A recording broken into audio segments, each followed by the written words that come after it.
बिस्मिल्लाहिर्रहमानिर्रहीम। तो अब हम रिमेटॉइड अर्थराइटिस की मेडिसिन को पढ़ेंगे। ये थोड़ा सा लंबा है but bear with me, it is very interesting और काफ़ी चीज़ें वही हैं जो रिपीटेड हैं। And I am teaching this from Irfan Masood medicine. Okay, rheumatoid arthritis जो है ये मोस्ट कॉमन इन्फ्लेमेटरी अर्थराइटिस है। ये क्रॉनिक है, सिस्टमिक है एंड इस पर हमें डिस्ट्रक्टिव इन्फ्लेमेटरी पॉलीअर्थराइटिस मिलेगा। ठीक है, ऑटो इम्यून डिजीज़ है। We already know that in which unknown antigens principally क्या करते हैं, अटैक करते हैं जॉइंट्स को स्पेसिफिक होस्ट के। ठीक है, pathogenesis we know that environmental factors हो सकते हैं, जेनेटिक फैक्टर्स हो सकते हैं। HLA-DR4 जेनेटिक में आएगा। और ये जो पिंक से हाईलाइटेड चीज़ें होती हैं दे आर वेरी इंपॉर्टेंट। ठीक है, CD4 T सेल्स जो होते हैं इसमें सेंट्रल रोल प्ले करते हैं इन देयर पैथोजेनेसिस। ठीक है, अब जो CD4 T सेल्स स्टिमुलेट करते हैं बी सेल्स को। बी सेल्स क्या प्रोड्यूस करते हैं, इम्यूनोग्लोब्युलेंस। आप लोगों को पता होगा जिसमें हमारे पास रिमेटॉइड फैक्टर आता है। रिमेटॉइड फैक्टर क्या है, IgM ऑटो एंटीबॉडी है जिसके पास क्या होता है, स्पेसिफिसिटी होती है FC portion of the IgG की। ठीक है, ये सारी बातें we have already done that, थोड़ी बहुत हमारे पास इसकी वर्डिंग डिफरेंट है। CD4 T सेल्स जो होती हैं वो मैक्रोफेजेस को भी स्टिमुलेट करती हैं। मैक्रोफेजेस स्टिमुलेट होकर क्या करते हैं, प्रोड्यूस करते हैं इन्फ्लेमेटरी साइटोकाइंस। और most important pro inflammatory cytokines क्या क्या होते हैं इसमें हमारे पास, ट्यूमर नेक्रोटिक फैक्टर अल्फा और इंटरल्यूकन 1। ठीक है, और ये क्या करते हैं, रेगुलेट करते हैं प्रोडक्शन, बाकी जितने भी साइटोकाइंस होते हैं उनकी प्रोडक्शन को ये रेगुलेट करते हैं। नेट इफेक्ट, ओवरऑल इफेक्ट क्या आएगा कि रिमेटॉइड फैक्टर कंबाइन करेगा IgG के साथ ताकि वो इम्यून कॉम्प्लेक्स प्रॉपर मतलब बना सके, प्रोड्यूस कर सके, और फिर मज़ीद वो कॉम्प्लीमेंट सिस्टम जो होगा उसको एक्टिवेट करता है। अब कॉम्प्लीमेंट सिस्टम क्या करता है, अट्रैक्ट करता है न्यूट्रोफिल्स को। फिर ये साइनोविटिस में रिजल्ट मतलब इसका आता है। एज अ रिजल्ट क्या होता है, हमारे पास पेनस फॉर्मेशन बनती है क्रॉनिक में, as you remember in the previous one. और पेनस क्या है, इसमें ज़्यादा अच्छे से लिखा हुआ है तो चले आपके पास प्रॉपर वर्डिंग आ जाएगी, तो तभी मैं रिपीट कर देती हूँ। It is granulation tissue. Pannus क्या है, ग्रेन्युलेशन टिश्यू है जो कि formed with in the synovial tissue. We already know that it is formed by the fibroblast and the inflammatory cells, we know this. And it releases the cytokines which destroys the articular cartilage. ठीक है, it result in ankylosis. Ankylosis क्या है, fusion of the joint by scar tissue. ठीक है, अब अगर मैं clinical features की बात करूं तो सिस्टमिक इन्वॉल्वमेंट आती है इसमें जॉइंट्स की, जिसमें क्या है कि जो पॉली आर्टिकुलर, देखिए ये इंपॉर्टेंट है, सिस्टमिक इन्वॉल्वमेंट ऑफ जॉइंट्स है, symmetric involvement of the joints है, और दूसरी बात पॉली आर्टिकुलर है, मतलब कि ग्रेटर देन 5 जॉइंट्स को ये इन्वॉल्व करेगा।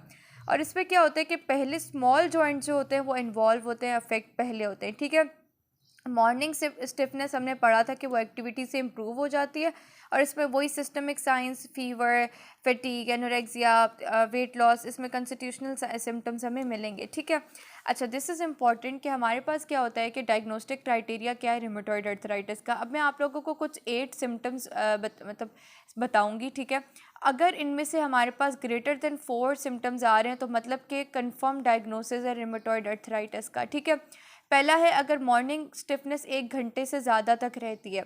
उसके अलावा अर्थराइटिस है जिसमें 3 से ज़्यादा जॉइंट्स इन्वॉल्व हैं, या फिर अर्थराइटिस है हैंड जॉइंट्स का, या फिर सिमेट्रिकल अर्थराइटिस है। ठीक है, या फिर हमारे पास इस तरह से है कि रिमेटॉइड नोड्यूल्स नज़र आ रहे हैं, या रिमेटॉइड फैक्टर मिल रहा है, या रेडियोलॉजिकल चेंजेस मिल रहे हैं। उसमें हमारे पास रेडियोलॉजिकल चेंजेस में ऑस्टियोपीनिया और एरोजन मिल रहा है, या फिर ये है कि इसकी ये जो मतलब ड्यूरेशन है वो ग्रेटर देन 6 वीक्स है। तो इसमें से ग्रेटर हमारे पास जितने भी अगर 4 से ज़्यादा साइंस मिल जाते तो मतलब कि डायग्नोसिस इज़ कन्फर्म। ठीक है, उसके अलावा डायग्नोस्टिक क्राइटेरिया एक और है रिमेटॉइड अर्थराइटिस का, जो कि यूरोपियन लीग अगेंस्ट रिमेटिज्म से रिलेटेड है, और अमेरिकन कॉलेज ऑफ रिमेटोलॉजी। ठीक है, अब इन्होंने क्या दिया, इन्होंने भी हमारे पास कुछ पॉइंट्स दिए हैं। ठीक है, और हर सिम्टम का स्पेसिफिक स्कोर है। ठीक है, अब हम क्या करेंगे, सारे सिम्टम्स देखेंगे और फिर स्कोर को ऐड करेंगे। तो अगर हमारे पास टोटल स्कोर ग्रेटर देन 6 आ रहा है तो हमारे पास डेफिनेटिव डायग्नोसिस है रिमेटॉइड अर्थराइटिस का। अच्छा, अगर 1 जॉइंट इन्वॉल्व है तो 0 स्कोर है। अगर 2 से 10 तक लार्ज जॉइंट्स इन्वॉल्व है, 1 लार्ज जॉइंट है, 1 है, तो फिर 0 स्कोर है। अगर 2 से 10 तक लार्ज जॉइंट्स इन्वॉल्व हैं तो 1, अगर 1 से 3 तक स्मॉल जॉइंट्स इन्वॉल्व हैं तो 2 स्कोर है। ठीक है, और अगर 4 से 10 तक स्मॉल जॉइंट्स इन्वॉल्व हैं तो 5 स्कोर। ठीक है, इसमें थोड़ा सा दिस इज़ क्लियर रट्टा, मतलब आप लोग थोड़ा इसको 2-3 बार पढ़ोगे तो या फिर इस वीडियो को रिपीट पे देख लो तो याद हो जाएगा।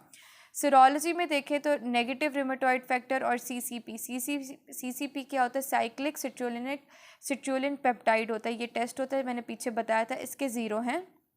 अच्छा, उसके अलावा लो आरएफ और या फिर सीसीपी है तो इसके 2 पॉइंट्स, और हाई आरएफ और सीसीपी तो इसके 3 पॉइंट्स है। उसके अलावा ड्यूरेशन ऑफ सिम्टम्स, अगर 6 वीक से कम तक का सिम्टम्स है तो 0 पॉइंट्स, अगर 6 वीक से ज़्यादा सिम्टम्स है तो 1 पॉइंट। एक्यूट फेज रिएक्टेंट्स की बात करूं, अगर नॉर्मल सीआरपी और नॉर्मल ईएसआर है तो ऑब्वियसली 0 पॉइंट्स, अगर एबनॉर्मल सीआरपी और ईएसआर है तो 1 पॉइंट। ठीक है, अब मैं सपोज़ करती हूँ, मैं एग्जांपल देती हूँ आपको, मुझे एक ये वाला सिम्टम मिल रहा है, ठीक है, मुझे एक ये वाला सिम्टम मिल रहा है, उसके अलावा मुझे ये वाला सिम्टम मिल रहा है, एग्जाम्पल, जस्ट एग्जाम्पल। अब मैं इन सबको, इसके स्कोर को लिखूँगी और ऐड करूँगी, 3, 5, 1, ठीक है, कितना बन गया, 9 हमारे पास बन गया। तो मतलब मैंने क्या कहा था, स्कोर ग्रेटर देन 6 होगा तो फिर हमारे पास डेफिनेटिव डायग्नोसिस जो है वो कंफर्म हो जाएगा। This was just an example कि आप लोगों को कॉन्सेप्ट समझ आए, सही है। अब मैं बात करती हूँ साइंस की, ठीक है। साइंस क्या है, हम लोगों ने पढ़ा था radial deviation of the wrist मिलेगी, लेकिन एक और चीज़ ulnar deviation of the fingers, ठीक है।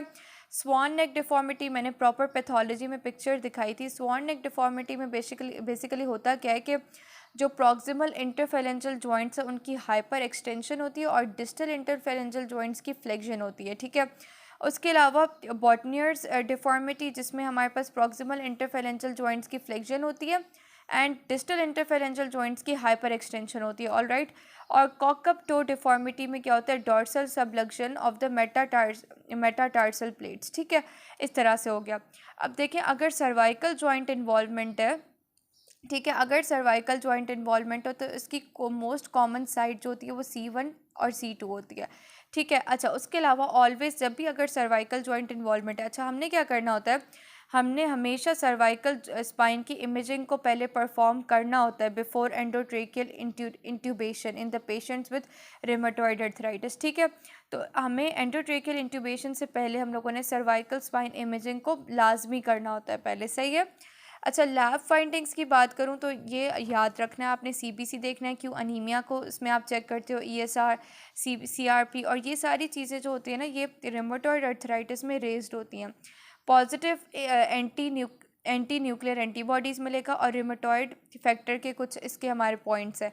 रिमेटॉइड जो फैक्टर है ना वो पॉजिटिव मिलता है 70% ऑफ द पेशेंट में, क्या चीज़, रिमेटॉइड फैक्टर। लेकिन ये जो इसकी रिमेटॉइड फैक्टर की स्पेसिफिसिटी है वो बहुत पुअर है, ठीक है। तो ये पॉजिटिव बाकी डिजीज़ में भी हो सकता है या फिर नॉर्मल पॉपुलेशन में भी हो सकता है, तभी इसको हम लोग बहुत स्पेसिफिक नहीं मानते। बट हाँ, 70% पेशेंट्स में this is positive with the rheumatoid arthritis. मतलब रिमेटॉइड अर्थराइटिस के पेशेंट्स में 70% ये पॉजिटिव होता है, 70% पेशेंट्स में।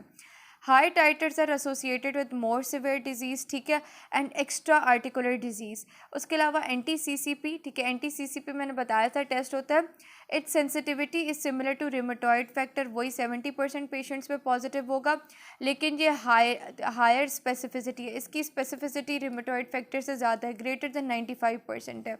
अच्छा, या ये जो होता है ना, मतलब it can become positive even before the onset of the disease, मतलब डिजीज़ होने से पहले भी ये पॉजिटिव मिल जाता है। It is associated with more severe disease progression, all right.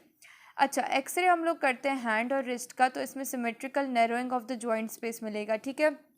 ये बात याद रखनी है कि एक्सरे में हमें narrowing of the joint space मिलता है। पेरी आर्टिकुलर ऑस्टियोपीनिया, इसको तो मैंने इतनी बार बोला है कि अब तो पक्का याद हो जाना चाहिए, कुछ और ना भी हो।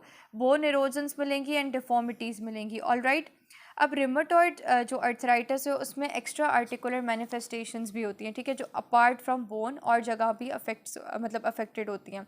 जिस तरह फॉर एग्जांपल कार्डियक, अगर हार्ट की बात करूँ तो cardiac involvement 30% of the patients में देखी गई है, जो कि सीरो पॉजिटिव, मतलब जो वो वाले पेशेंट जो सीरो पॉजिटिव होते हैं रिमेटॉइड अर्थराइटिस के लिए, उनमें 30% ऑफ द पेशेंट्स में कार्डियक इन्वॉल्वमेंट देखी गई है। फिर उसके बाद कार्डियक इन्वॉल्वमेंट इसमें एसिम्टोमेटिक होती है। पेरिकार्डाइटिस मिल सकता है, मायोकार्डाइटिस, एंडोकार्डाइटिस और कंडक्शन डिफेक्ट्स हो सकते हैं, कोरोनरी वेस्कुलाइटिस हो सकता है, ग्रेनुलोमेटस और आयोटाइटिस हो सकता है, ठीक है।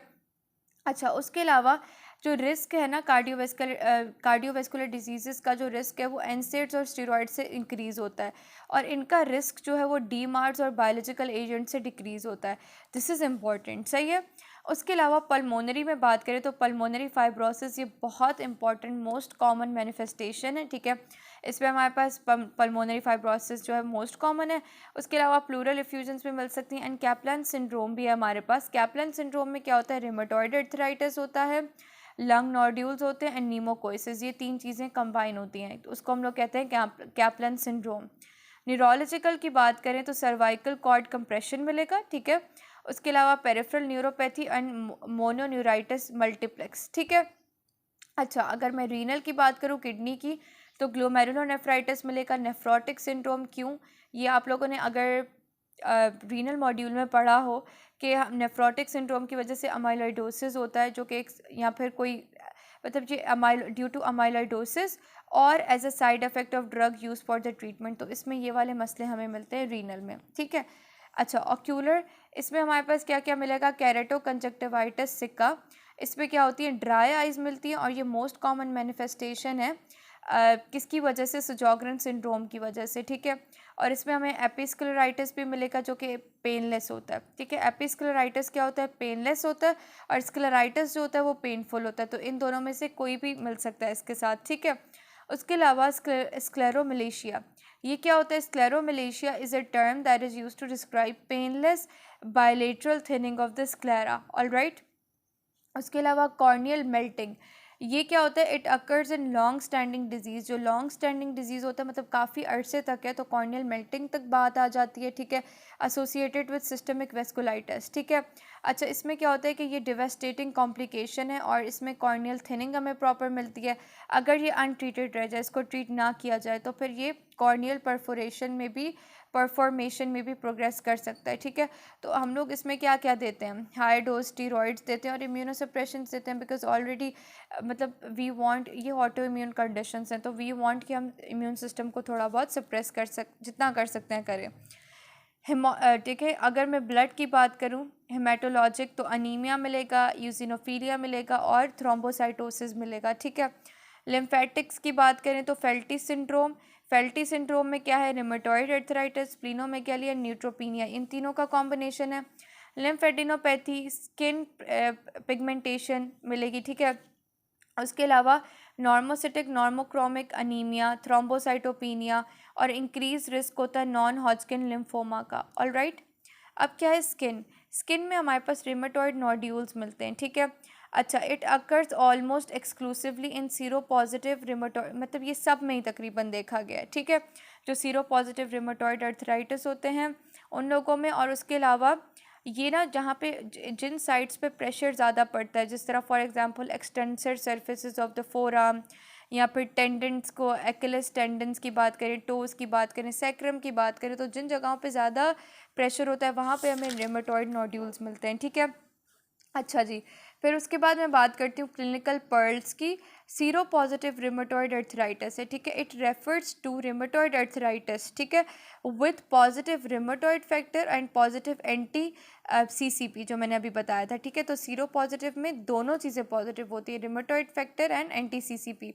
इसमें क्या होता है, एग्रेसिव जॉइंट डिजीज़ होता है इसके साथ एसोसिएटेड, और एक्स्ट्रा आर्टिकुलर मैनिफेस्टेशंस इसमें भी मिलेंगी, ऑल राइट। अब मैं नेक्स्ट पार्ट में बताती हूँ, ये वीडियो थोड़ी लंबी हो गई।